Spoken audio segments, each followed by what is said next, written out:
Iran says its new package of proposals has the potential to offer a breakthrough in a decade-long dispute over Tehran's nuclear program. Will the P5+1 agree to lift the crippling sanctions on Tehran? How does Iran intend to pursue its policy of transparency? This is the debate. Switzerland, Geneva, the United Nations European headquarters. The venue of the fresh round of negotiations between Iran and the 5 permanent members of the United Nations Security Council, plus Germany. All eyes and lenses are zooming in on this table. Though it was Iran's Foreign Minister Mohammad Javad Zarif who opened the first session, the Iranian delegation was headed by Deputy Foreign Minister Abbas Araghchi and was there with a new package of proposals. 2 rounds of talks were held on Tuesday, as Iran's new proposals had changed the atmosphere and the tone of the talks, and drawn a positive reaction from the United States, the European Union, Russia, Britain, France, China and Germany. We presented our proposal in a very positive environment, and the reaction was good. The climate of the meeting was very good and very constructive. Michael Mann, spokesman for EU's Foreign Policy Chief Catherine Ashton, also described the talks as different, cordial and positive. Underlining the new mood, the Iranian negotiators say both sides have set a common objective to resolve the disputes over Iran's nuclear energy program. Iran says it's also put forth a mechanism to ensure this goal is achieved.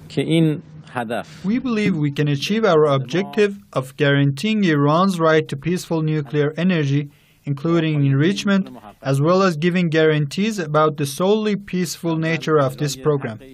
Recognizing Iran's right to development, research, production, and use of nuclear energy for peaceful purposes, using the IAEA's verification mechanisms, international cooperation for recognition of Iran's rights, removal of all multi- and unilateral sanctions against Iran, cooperation on topics of mutual concern and interest.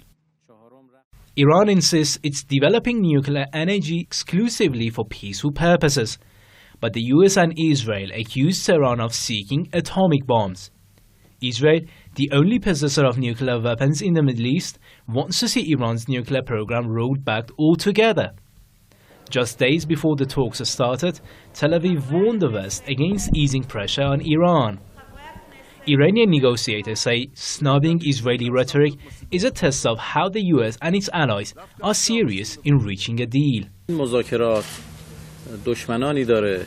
These negotiations have their own enemies who are active in the region and in the US. At the top is the Zionist regime and its lobby. It's up to the other side to show its seriousness in the talks and to prevent the Zionist regime's destructive role and stop allowing others to define the agenda. In case of a quick breakthrough, Tehran is demanding that the sanctions imposed by the West on the nation be scrapped. The country has been targeted by a series of multi- and unilateral sanctions over its nuclear program since 2006. All the pressure, despite Iran's insistence that its nuclear program is for peaceful purposes only. Even a religious decree by leader of Iran's Islamic Revolution, Ayatollah Sayyid Ali Khamenei, bans the development and stockpiling of atomic weapons. Moreover, numerous reports by the International Atomic Energy Agency, the IAEA, reports that Iran has not diverted its nuclear program toward military use. You're watching the debate. Joining me now live from Tehran is Mr. Mohammad Marandi, University of Tehran professor. Thank you very much for being with us, Mr. Marandi. Thank you. And I'd also like to welcome our guest from Washington, Mr. Patrick Baysham, founding director of the Democracy Institute. I'll start my first question with Mr. Marandi here in Tehran. Now, Professor Marandi, Iran has called its new package, as you may know, ending an unnecessary crisis and opening new horizons. Why is Iran, first of all, calling this an unnecessary crisis, and how close are the sides to new horizons?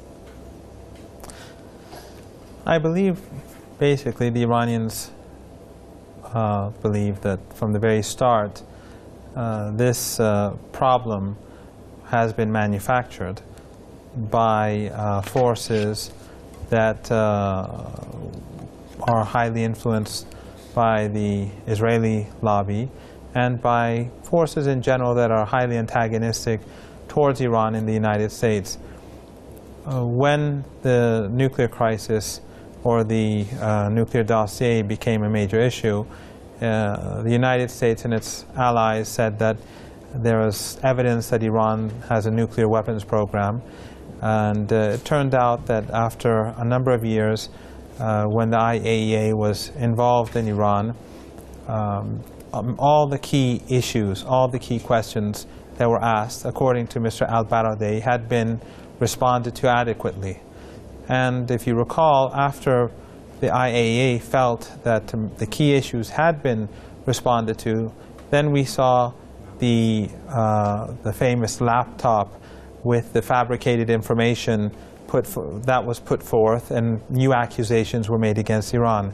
And it was becoming more and more clear to the Iranians that the issue is not something that the United States at that time wanted to resolve. They wanted to keep the nuclear issue as a serious problem, so that the United States could use it to put pressure on Iran for a host of reasons.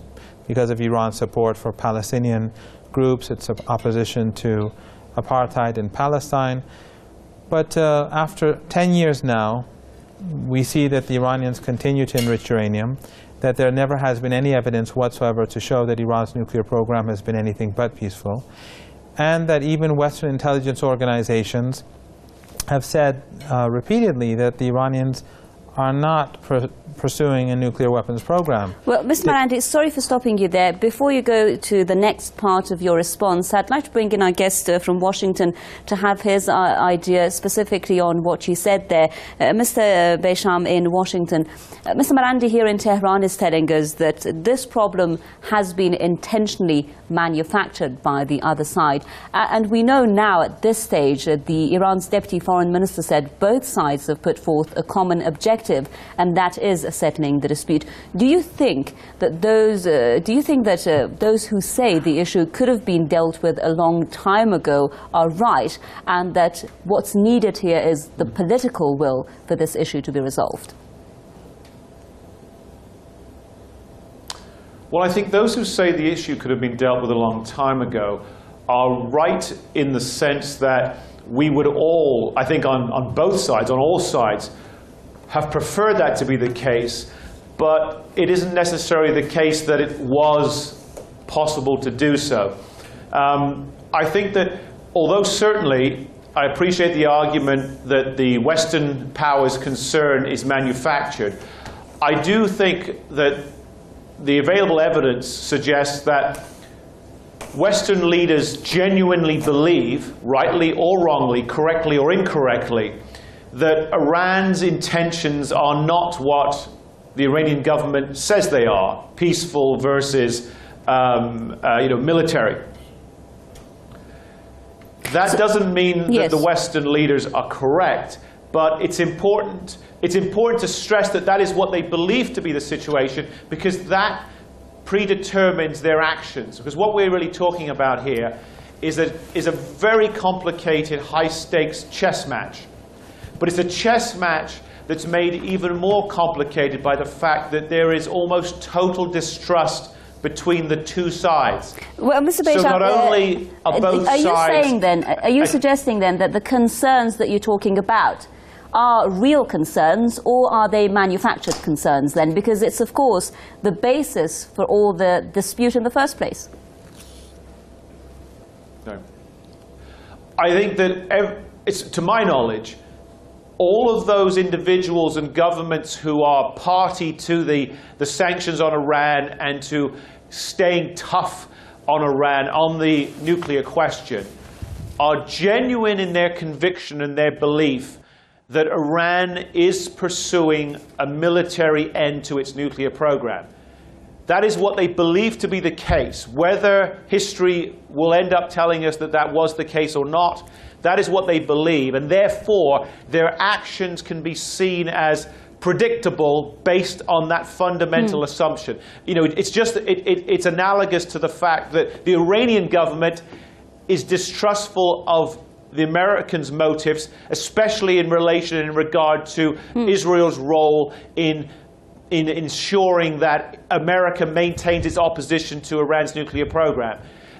You know, both sides are assuming the worst and the least of the other. And as a consequence, we are 10 years later still negotiating on the edges of this problem rather than towards the center and where actually a solution may be found. Well, Ms. Marandi, I'd like to have your response to that, and also how Iran is intending to build the trust that our guest there is speaking about. Well, really, it's not Iran that has to build trust if we want to look at it objectively. The Iranians actually halted the nuclear program, the enrichment cycle, completely for roughly 2 years. They implemented the additional protocol, and there were intrusive inspections. The United States actually misused that period, and we saw that elements within the IAEA were carrying out espionage in Iranian military installations with regards to programs that had nothing to do with the nuclear program. But still, the Iranians, in order to create trust and to alleviate any concerns that Western governments had, they allowed this to happen. Even at a time when the United States had just occupied Iraq, it was behaving in a very aggressive manner, and Iran was called the nexus of evil. The Iranian government, in the eyes of many, appeased the United States, and we got nothing in return. On the other hand, to say that, you know, for Western leaders, whether they're honest or not, to say that they believe that the ultimate aim of the Iranian nuclear program is not peaceful, they have to provide evidence of that. You cannot condemn a person to jail because because you think that one day in the future he may commit a crime. Western countries allow the Israeli regime to have nuclear weapons, to use chemical weapons, to use illegal weapons in its multiple wars in Lebanon and Gaza. Yet the Iranians, who've never attacked any country, they've been a victim of chemical weapons that were provided to Saddam Hussein by the United States, by the Europeans, and with the help of the United States, they were used against the Iranian people. Yet Iran itself never used chemical weapons, and I think the fact that the Iranians have never even used or produced chemical weapons shows that the Iranian hands are much cleaner than those of Western countries or the Israeli regime. Well, let's put that case to Mr. Besham there in Washington. Iran has been taking confidence-building measures. That's what I guess there in Tehran is saying. We know, for instance, the additional protocol, the further inspections by the IAEA, the fuel cycle issue, etc. The thing is, why does the West insist that Iran should be more transparent, should be building more confidence? I mean, what does the West expect from Iran in order for these sanctions to be lifted? It's a great question. I don't know if there's a great answer. The problem really comes down to distrust, and it comes down to the assumptions on the Western side. As my fellow guest has pointed out, in a very calm and rational way, those assumptions may not necessarily all be correct, but we have to face the political reality that those are the base assumptions that the Western world is working from. Therefore, rightly or wrongly, the trust level, where that bar is set vis-a-vis Iran, from a Western perspective, is very, very high. Now, your guest in Tehran would say, well, it's ridiculously high. And I appreciate and understand why he's saying that. But the reality is, it is very high. This has also made it that much more difficult by the fact that the two most obvious choices for Western policymakers, particularly America, are either to militarily intervene and prevent Iran's nuclear program from continuing and end the argument, or to simply leave well alone and let Iran do whatever Iran wants to do. Neither one is politically sellable here in America. Therefore, we continue to argue about sanctions and whether they should be more or less, etc., etc. So it's partly a discussion with Iran, but as importantly, it's a discussion here in America and in other Western nations internally about what on earth we should or shouldn't do. Yes. Because the truth is, we don't know what to do about Iran. Well, that is a really good question as well. I'd like to put that to Mr. Marandi, but just before I do that, we're going to take a look at some of the comments that have been posted on our Facebook page, and we'll be right back. It's an old offer with new faces. Iran's always been open to talks with West to end a standoff over its nuclear program. But now the West shows tendency to reach a deal during Rouhani's term for an evil purpose, to cultivate internal differences. Constructive, positive, useful. These are the adjectives we always hear every time there are talks between Iran and the West. But there is not any final deal. Both sides are sticking to their stances, and yet no deal will be struck unless there are some concessions. The sanctions against Iran are the main obstacle for reaching a deal right now. Lift the sanctions first and then test Tehran's intentions to ease international concerns. Sanctions and threats never lead to agreements, but to wars. Just be careful not to miscalculate the situation. Some of the comments posted on our Facebook page. I'll go straight to our guest in Tehran, Ms. Marandi. Earlier on, I guess in Washington was telling us the US has two options, either the military option with Iran or leaving well alone and putting this aside. And this is now the question that the US or the P5+1 is facing. What do you think? Well, I think the United States really is incapable of carrying out a successful war against Iran. We all, I think, recognize that by now. That what happened in Syria was a major event, one of probably the most important events that took place since the collapse of the Soviet Union. The United States, every time the American president, with the support of the Western media, tried to convince the U.S. public to engage even in a very small war against Syria, the population of the United States, to their immense credit, moved more and more against the idea and became more and more hostile towards the government, and even despite the fact that AIPAC tried to help Obama convince Congress, the mood in the United States was so negative that Congress didn't seem to have the capacity to support the war. On the other hand, the United States had become isolated internationally. So Iran is not Syria, it's not Iraq, and it's not Afghanistan. It's a country much more powerful, and it's right alongside the Persian Gulf. A war would be a global catastrophe, and no one would win. On the other hand, the Iranians have, the issue for Iran is not whether the United States leaves Iran alone or not.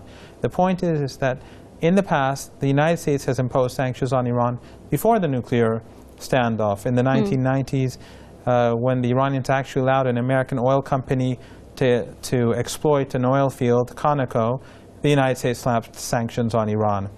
And the United States also, in its laws that it has passed over the past couple of years, and Obama has never protested against them, it has, the sanctions right now are not simply linked to the nuclear program.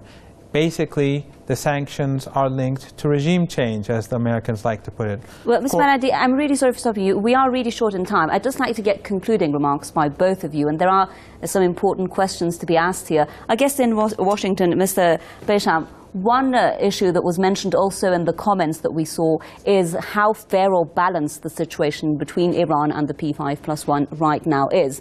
I mean, a lot of people are saying asking Iran to stop 20% enrichment, asking Iran to close the heavy water facility in Iraq, or to send its enriched uranium out of the country are not legally binding requests, then because Iran is a member of the NPT, and at the same time using sanctions and threats as a form of pressure.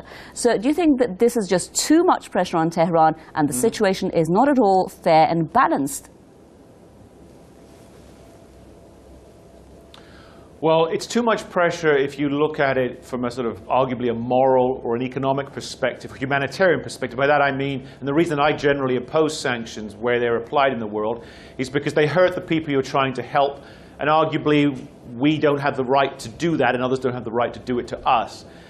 But in reality, Iran is in no small part attempting, as your guest in Tehran has indicated, to do the things that the West is requesting, because these sanctions, which have become more and more onerous, are truly biting in Iran. They are hurting people, the economy is in poor shape. And so I think the Iranian government, even though it believes that it is not morally required to go the extra mile, is now willing perhaps to go that extra mile because they need some of this economic pressure to be lessened. It's just simply the reality of trying to protect the Iranian people. Western powers know that those sanctions are biting. It appears to be the only card that they hold that they can play short of military intervention. So they're going to continue to keep the foot down on that gas pedal because it appears to be the only instrument that may work for them. Yeah, and just quickly, Mr. Marandi, before we run out of time, a lot of people from the Western side especially have been saying this shows the sanctions have been working. This is why Iran has come to the negotiating table. Do you think Iran is even ready to discuss suspending enrichment of uranium at least to the 20% level? And does that mean Iran giving concessions? I don't think that the sanctions have brought Iran to any negotiating table. The Iranians had already been negotiating before the recent sanctions and during the recent sanctions, and the Iranians, the previous head of the Supreme National Security Council, had a meeting on the sideline of the talks with the Deputy Secretary of State of the United States. So these talks had been taking place in the past. The Iranian position is basically that if we appease the United States, then basically the United States in future, whenever it wants something from Iran, it can again threaten the country with sanctions, and Iran would be forced to submit. And that is why the Iranians will not capitulate when it comes to its sovereignty. It will go the extra mile to bring about a more favorable atmosphere, but it will not relinquish its rights. And enrichment at 20% is something that the Iranians were basically forced to do in the first place because the Americans prevented Iran from importing the enriched fuel for the nuclear reactor that produces medical isotopes for cancer patients. Thank you very much. Of course, a lot yet to discuss, but we have run out of time. Professor Mohammad Marandi with the University of Tehran with us here in the Iranian capital. Thank you, Mr. Marandi. A big thank you to our guest in Washington as well, Patrick Besham, Founding Director of the Democracy Institute. Thank you so much, everyone, for staying with us on another edition of The Debate. From me, it's goodbye.